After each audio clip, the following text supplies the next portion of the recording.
ఓం సాయిరామ్. సమస్త సాయి భక్తులందరికీ నమస్కారం అండి. అందరూ ఎలా ఉన్నారు? అందరూ కూడా బాబాగారి దయ వలన ఎప్పుడూ ఆనందంగా, ఆరోగ్యంగా ఉండాలని, మీరు కోరిన కోరికలన్నింటినీ కూడా బాబాగారు తీర్చేయాలని, మీ తరపున నేను కూడా బాబాగారిని మనస్ఫూర్తిగా కోరుకుంటూ, ముందుగా బాబాగారి పాదపద్మాలకు ఒక్కసారి నమస్కరించుకుంటూ వీడియోలోకైతే వెళ్ళిపోదాం. ఇక ఈరోజు బాబాగారు సాయి మాటగా నా నోట ఏం పలికించబోతున్నారు అంటే, బిడ్డ, ఈ శని త్రయోదశి నాడు నీ కోసమే ఆంజన్న ఒక శుభవార్తను తీసుకువచ్చాడు తల్లి. అదేంటో ఒక్క 2 నిమిషాలు వినమ్మా. ఈ రోజు గడిచింది అంటే నువ్వు మళ్ళీ వినలేవు. కాబట్టి ఒక్క 2 నిమిషాలు విను. ఎవరైతే ఏలనాటి శనితో బాధపడుతూ ఉన్నారో, కన్నీళ్లు కష్టాలతో బాధపడుతూ ఉన్నారో, అవన్నీ వాళ్లకు దూరం అయ్యే రోజు వస్తే మాత్రమే ఆంజన్న మాటలు, ఆంజన్న సందేశం నీ కంట పడుతుంది, నీ చెవిన పడుతుంది. లేకపోతే నువ్వు వినలేవు తల్లి. ఇది నువ్వు వింటున్నావు అంటే ఖచ్చితంగా నీ కష్టాలన్నీ తీరే రోజు వచ్చింది. నీ శని పీడలో, శని బాధలు నుంచి విముక్తి కలిగే రోజు నీకు వచ్చింది అని నువ్వు అర్థం చేసుకో బిడ్డా. కాబట్టి నిర్లక్ష్యం చెయ్యకు తల్లి.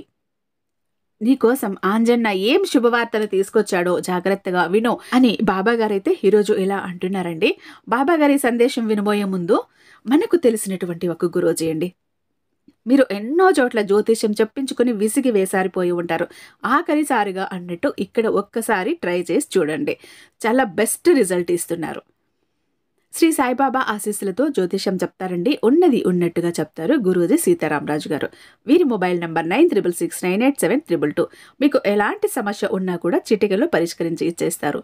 ప్రేమ, పెళ్లి, ఉద్యోగం, రాజకీయం, విదేశీ ప్రయాణం, ధనం నిలకడగా లేకపోవటం, భార్యాభర్తల మధ్య గొడవలు, ఆస్తి తగాదాలు, అప్పుల బాధలు, స్త్రీ పురుషులకు ఎటువంటి గుప్త సమస్యలు ఉన్నా, అలాగే వశీకరణ స్పెషలిస్ట్ అని చెప్పొచ్చు. అలాగే వ్యసనాల నుంచి బయటపడలేక ఇబ్బంది పడుతున్న వాళ్ళను కూడా ఒక్క క్షణంలో బయటపడేస్తారండి.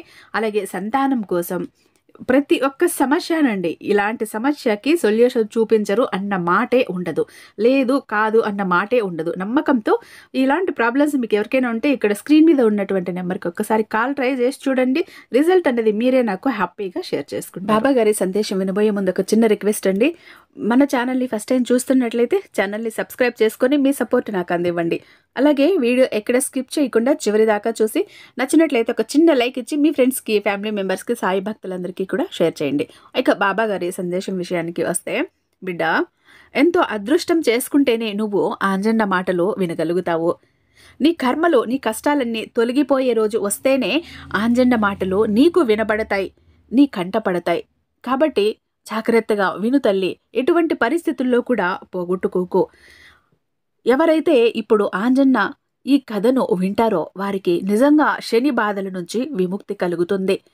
అలాగే ఒక శుభవార్త కూడా వారి చెవున పడుతుంది అంటూ బాబాగారు ఈరోజు ఇలా కథ చెప్పటం మొదలుపెట్టారండి. ఒక ఊరిలో సత్యం అనే ఒక పెళ్లి కాని యువకుడు ఉండేవాడు. అతడు చాలా పేదవాడు. ఎప్పటికైనా సరే గొప్ప ధనవంతుడు కావాలని కలలు కంటూ ఉండేవాడు. అందుకోసం చాలా కష్టపడుతూ ఉంటాడు. ఎన్నో వ్యాపారాలు కూడా చేస్తూ ఉంటాడు. కానీ ఏది కలిసి రావటం లేదు. పెళ్లి చేసుకోవటానికి ఎవ్వరూ ముందుకొచ్చేవారు కాదు. సత్యం ఒక చిన్న గుడిసెలో నివసిస్తూ రకరకాల వ్యాపారాలు చేసుకుంటూ ఉండేవాడు. నాకంటూ నా అన్నవారు ఎవరూ లేరు. నా కష్టాలను చెప్పుకోవటానికి, నా సుఖాలను పంచుకోవటానికి ఎవరైనా ఉంటే బాగుండేది. అయినా నాలాంటి పేదవాడిని పెళ్లి చేసుకోవటానికి ఎవరు ముందుకు వస్తారు? ఎవరు మాత్రం అమ్మాయిని ఇస్తారు? ఎవరూ కూడా ధైర్యం చెయ్యరు. అందులోనూ నేను పేదవాడిని. అందరికీ కూడా ధనవంతులే కావాలనే ఆశ ఉంటుంది కదా అని అనుకుంటూ అలా ఒంటరిగా కాలం గడుపుతూ ఉంటాడు. ఇక సత్యం ఒక గిల్టు నగల వ్యాపారం మొదలు పెడతాడు. ఆ గిల్టు నగలు అమ్ముకుంటూ వచ్చిన డబ్బుతో జీవనం సాగిస్తూ ఉంటాడు. వ్యాపారం జరిగి నగలు అమ్ముడైన రోజు తింటాడు, లేదంటే పస్తుంటాడు. అలా సాగుతూ ఉంటుంది తన జీవితం. తన దగ్గర ఉన్న ఆ గిల్టు నగలను ఒక పెట్టెలో పెట్టుకుని ప్రతిరోజు నదిని దాటి అవతలున్న పట్నానికి వెళ్ళి సంతలో వాటిని అమ్మేవాడు. అలా ఒకరోజు ఆ గిల్టు నగలో ఉన్న పెట్టెతో సత్యం ఆ నది ఒడ్డుకు వస్తాడు. అక్కడికి రాగానే అతడికి చాలా ఆకలి వేస్తుంది. ఆ సమయంలో ఏదైనా తిందామంటే కూడా అతని వద్ద ఒక్క రూపాయి కూడా ఉండదు. ఏం చెయ్యాలో తెలియక నది ఒడ్డున ఉన్న ఆంజనేయ స్వామి విగ్రహం ముందు కూర్చొని ఉంటాడు. ఏమిటి ఆంజనేయ ఇది? నాకంటూ నా వారిని లేకుండా చేశావు. నాకంటూ ఒక కుటుంబం ఉంటే, నా వాళ్ళంటూ నాకు ఉండి ఉంటే ఈరోజు నాకు ఈ పరిస్థితి వచ్చేది కాదు కదా! ఇలా ఆకలితో కడుపు మార్చుకుంటూ ఉండాల్సిన అవసరం లేదు కదా! ఒక్క రూపాయి కూడా ఈరోజు వ్యాపారం జరగలేదు. పగలంతా తిరిగాను, అలసిపోయాను. కానీ నా దగ్గర ఉన్న ఒక్క నగ కూడా అమ్ముడవ్వలేదు. ఆకలేమో చంపేస్తోంది. ఏదైనా తిందామంటే కూడా ఒక్క రూపాయి లేకుండా పోయింది. ఇలా కష్టాలతో, ఆకలితో ఎన్నాళ్ళు బ్రతకాలి స్వామి నేను? నాకంటూ ఎవరినైనా పంపు అంటూ అడిగాడు ఈ సత్యం. నాకొక మంచి కుటుంబాన్ని ఇవ్వు స్వామి. నాకు ఈ ఒంటరితనాన్ని తప్పించు. ఈ ఒంటరి జీవితం గడపలేకున్నా అంటూ ఆంజనేయ స్వామిని వేడుకుంటాడు. తర్వాత పడవ ఎక్కి పట్నంలో ఉన్న సంత దగ్గరికి వెళ్తాడు. అక్కడ ఇంకా సంతలో కూర్చొని ఆ గిల్టు నగలు అమ్మటం మొదలు పెడతాడు. కానీ ఒక్కరోజు వ్యాపారం జరిగితే ఇంకొక రోజు జరిగేది కాదు. అలా వ్యాపారం జరిగిన రోజు తినేవాడు, లేకపోతే అలా పస్తులో ఉండేవాడు. ఇక సత్యం ఉన్న అదే ఊరిలో పార్వతమ్మ అని ఒక ముసలావిడ ఉండేది. ఆమె కొడుకుతో కలిసి జీవిస్తూ ఉండేది. కానీ ఆ కొడుకు ఎంత దుర్మార్గుడు అంటే, డబ్బు కోసం తల్లిని ఎంతో వేధించేవాడు, ఎంతో పీడించేవాడు. ముసలావిడని కూడా చూడకుండా ఆమెను నానా రకాలుగా బాధించేవాడు. ఇక ఆ అబ్బాయి డబ్బు కోసం ఎన్నో దొంగతనాలు కూడా చేస్తూ ఉండేవాడు. ఇంకా దాంతో వాళ్ళ అమ్మ ఎప్పుడూ కూడా బాధపడుతూ ఉండేది. ఏదైనా కష్టపడి పని చేసుకోనాయనా, ఇలా దొంగతనాలు చెయ్యకు, ఈ దొంగతనాలు మానేసి మంచి బుద్ధి తెచ్చుకో అంటూ ఆమె ఎప్పుడూ కూడా బుద్ధి చెప్తూ, ఏడుస్తూ, బాధపడుతూ ఉండేది కొడుకును చూసి. ఇక దాంతో ఆ కొడుకు, నీవు ఉచిత సలహాలు ఇచ్చింది చాలు, నీ ఉచిత సలహాలు నాకేం అవసరం లేదు.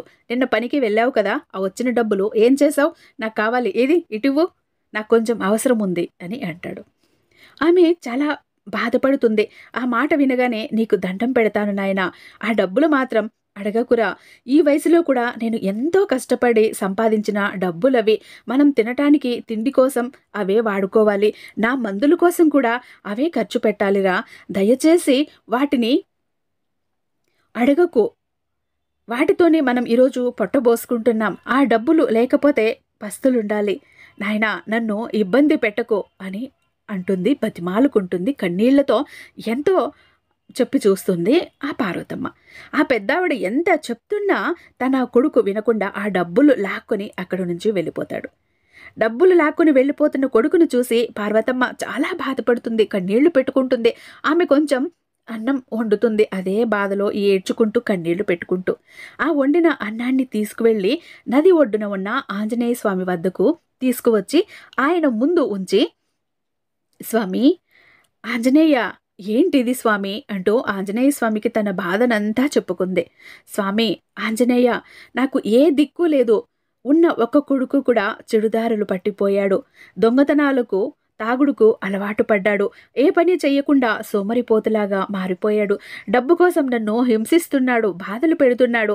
ఈ వయసులో వాడు చూసుకోవాల్సిన నన్ను నేను వాడిని చూసుకోవాల్సి వస్తుంది. కానీ వాడు నన్ను చూసుకోకుండా బాధలు పెడుతున్నాడు.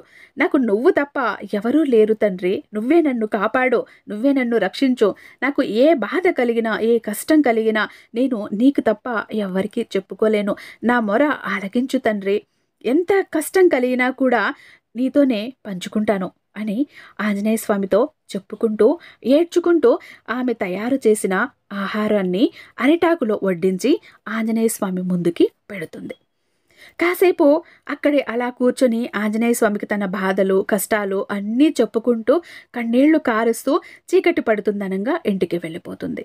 ఇక అదే సమయంలో వ్యాపారం ముగించుకుని నది దాటుకుని పడవలో ఆంజనేయ స్వామి ఉన్న నది ఒడ్డుకు చేరుకుంటాడు ఈ సత్యం. అక్కడ ఆంజనేయ స్వామి ముందు ఆహారం ఉండటం గమనిస్తాడు. దాంతో ఈ సత్యం చాలా ఆనందపడిపోతాడు. స్వామి, తండ్రి ఆంజనేయ, నేను ఉదయమే కదా అడిగాను. అలా అడిగానో లేదో, నాకంటూ వండి పెట్టేవాళ్ళు ఎవరూ లేరు, తినటానికి తిండి కూడా లేదు కదా తండ్రి అంటూ నిన్ను అడిగానో లేదో, సాయంత్రం నేను వచ్చేసరికి నా కోసం ఈ ఏర్పాటు చేశావా తండ్రి? చాలా సంతోషం తండ్రి, నీ మేలు ఈ జన్మలో మర్చిపోలేను అని అనుకుంటూ అక్కడ పెట్టిన ఆహార పదార్థాన్ని సత్యం తింటాడు. బాగా ఆకలి మీద ఉన్న అతను ఆవురావురమంటూ తింటున్నాడు. అంత రుచికరమైన భోజనం తిని ఎన్ని రోజులు అయ్యిందో అంటూ కడుపు నిండా తిని, ఎవరైతే ఈ ఆహారాన్ని ఇక్కడ పెట్టారో వాళ్లకు సకల శుభాలు కలిగేలా చూడు స్వామి అని ఆంజనేయ స్వామికి చెప్తూ సత్యం తన ఇంటికి వెళ్ళిపోతాడు. ఇక కడుపారా తిన్నాడేమో, పగలంతా తిరిగి తిరిగి అలసిపోయి ఉన్నాడేమో, ఆ రాత్రి కంటారా నిద్రపోయాడు సత్యం. ఒకరోజు పార్వతమ్మ కొడుకు, ఈరోజు నువ్వు నాకు ఇలా బుద్ధి మాటలు చెప్తూ ఉన్నావంటే నిన్ను ఇంట్లో నుంచి తరిమేస్తాను అంటూ బెదిరిస్తాడు. ఇక నీ దగ్గర ఉన్న ఆ బంగారపు గాజులో ఇటివ్వు అంటూ ఆమెను బెదిరిస్తాడు. దాంతో ఆ పార్వతమ్మ బెదిరిపోతుంది. వద్దు నాయనా, ఆ బంగారపు గాజులు నా నుండి దూరం చెయ్యకురా. మీ నాన్న అవి ఎంతో ప్రేమతో నాకు చేయించి ఇచ్చాడురా. మీ నాన్నగారి ఆఖరి గుర్తుగా వాటిని నేను జాగ్రత్తగా కాపాడుకున్నానురా, దాచుకున్నానురా.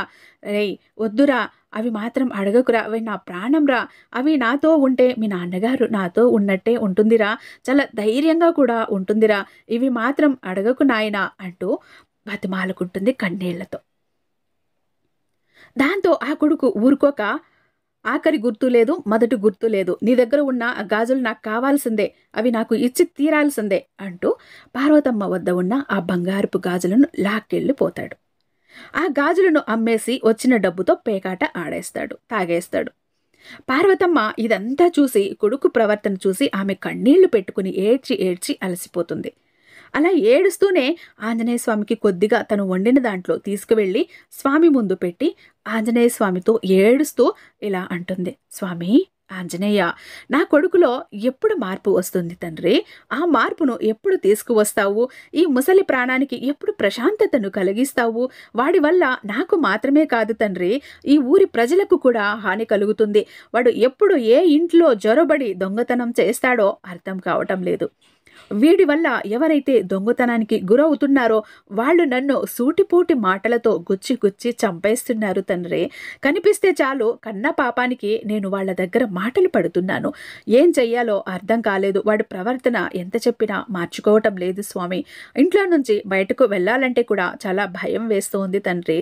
ఈ జనాలకు భయపడి వీడు చేస్తున్న పనులకు వీటన్నింటి నుంచి నువ్వే నన్ను కాపాడాలి తండ్రి, నువ్వే నన్ను రక్షించాలి అని అలా తన బాధనంతా, తన గోడునంతా ఆంజనేయ స్వామి ముందు వెళ్ళబోసుకుని తను వండి తీసుకొచ్చిన ఆహారాన్ని ఆంజనేయ స్వామి ముందు అరిటాకులో వడ్డించి తను ఇంటికి వెళ్ళిపోతుంది పార్వతమ్మ.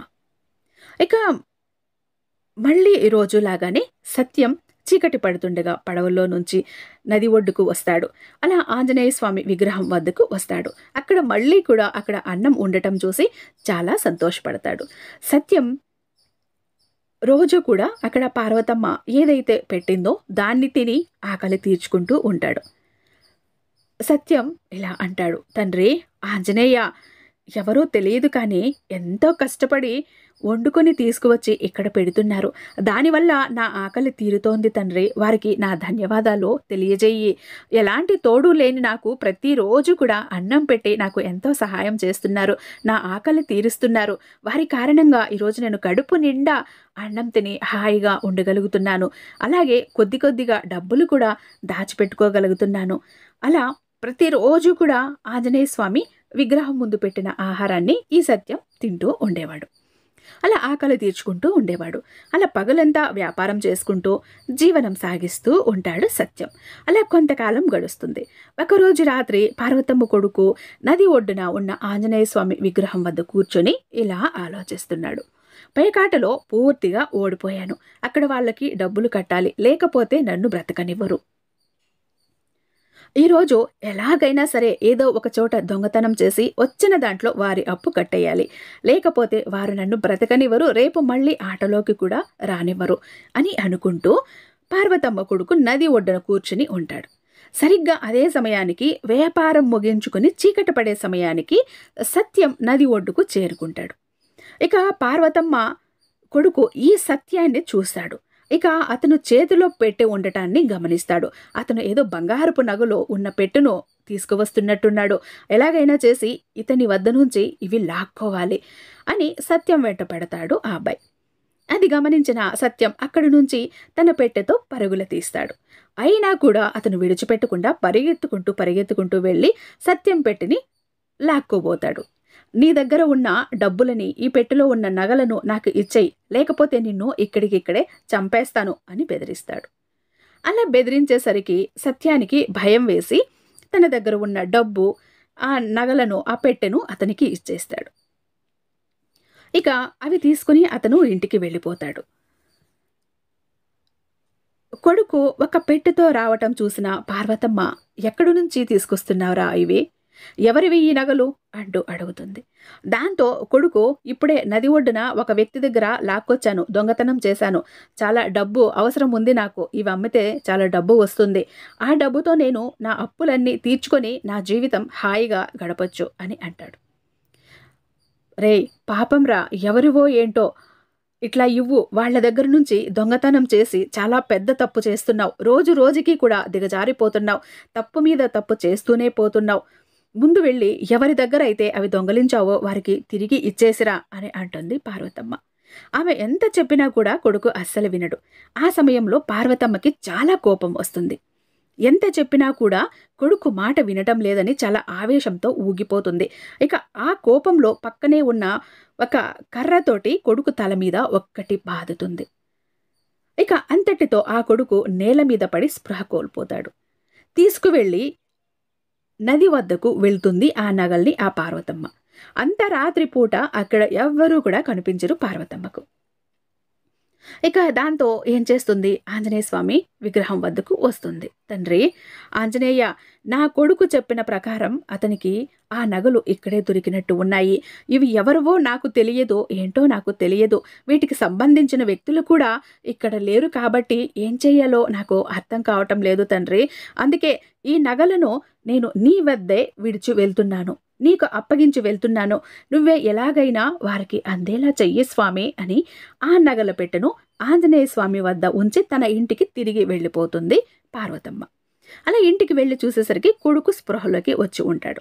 ఇక పార్వతమ్మ ఇంట్లోకి అడుగు పెట్టగానే ఇలా అంటాడు, నువ్వు నా ఇంట్లోకి అడుగు పెట్టడానికి వీల్లేదు, నా ప్రతి పనిలోనూ అడ్డొస్తున్నావు, ప్రతి మాటకి అడ్డు చెప్తున్నావు, నా ఇంట్లో ఉండే అర్హత నీకు లేదు, మర్యాదగా ఇంట్లో నుంచి వెళ్ళిపో అని అంటాడు. ఆ మాటలు విని చాలా బాధపడుతుంది పార్వతమ్మ.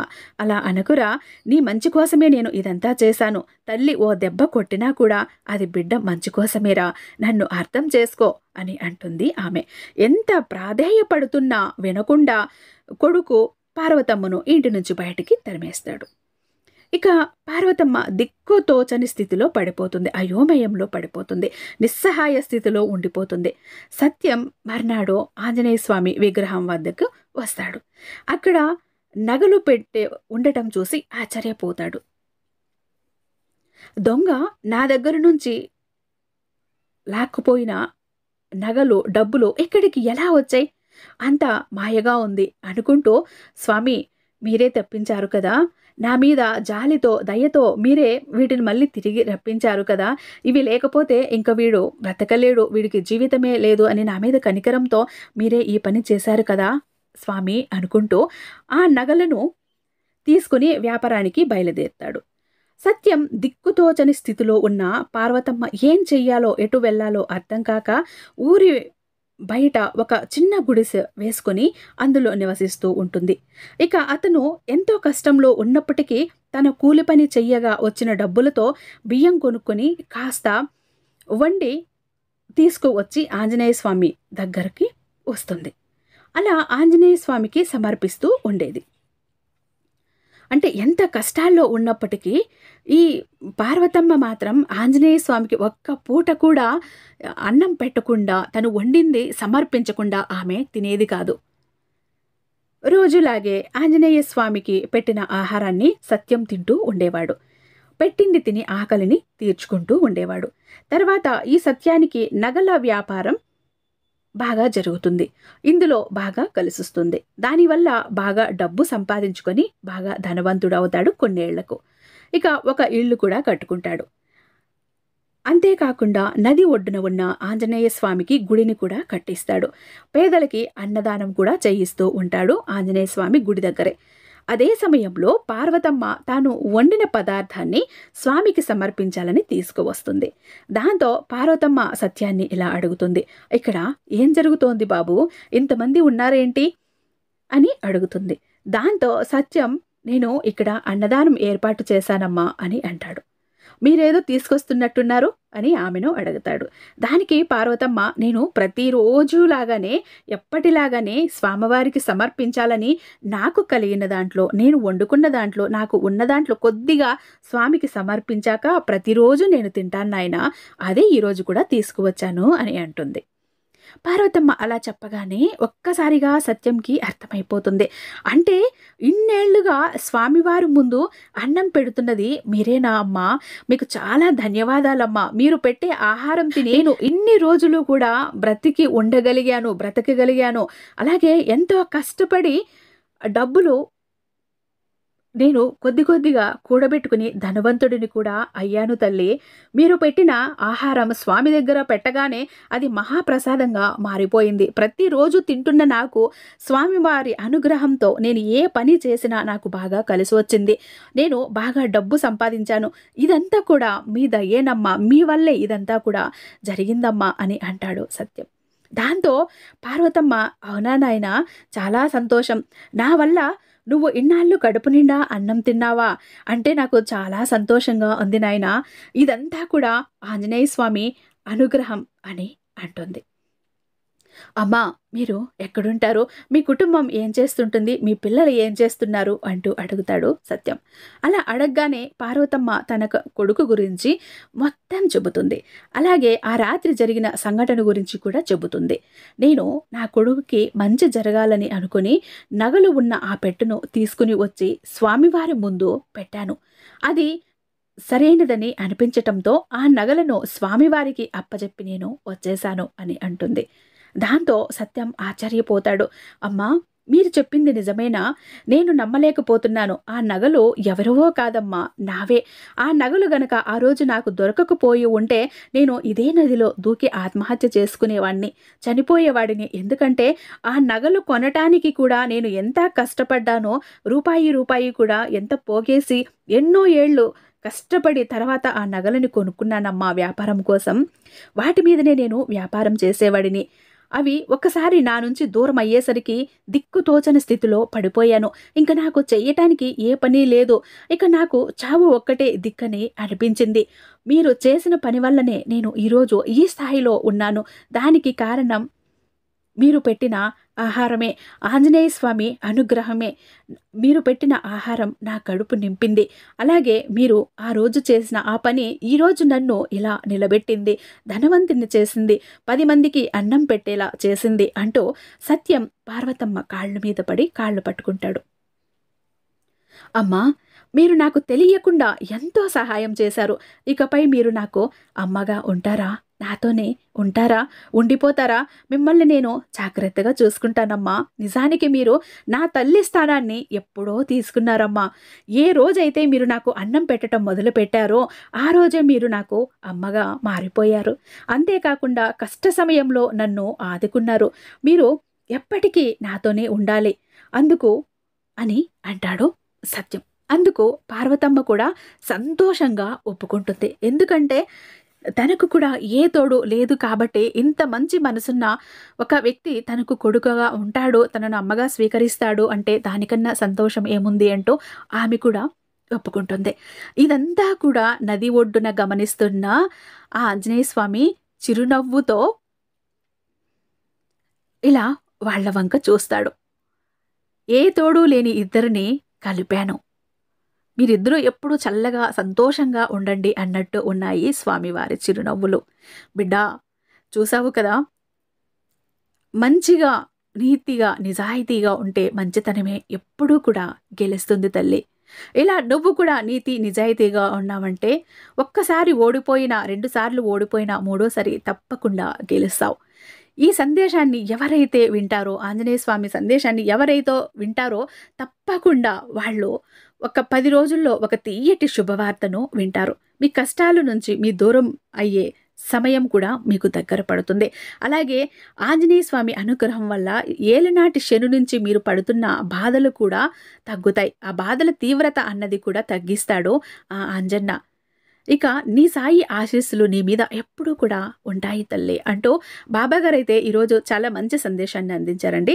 ఐ హోప్ ఈ వీడియో మీకు నచ్చే ఉందని భావిస్తున్నాను. రేపు మరొక మంచి వీడియోతో మీ ముందుంటాను. అంతటిదాకా సర్వేజన సుఖినో భవంతు. ఓం సాయిరామ్.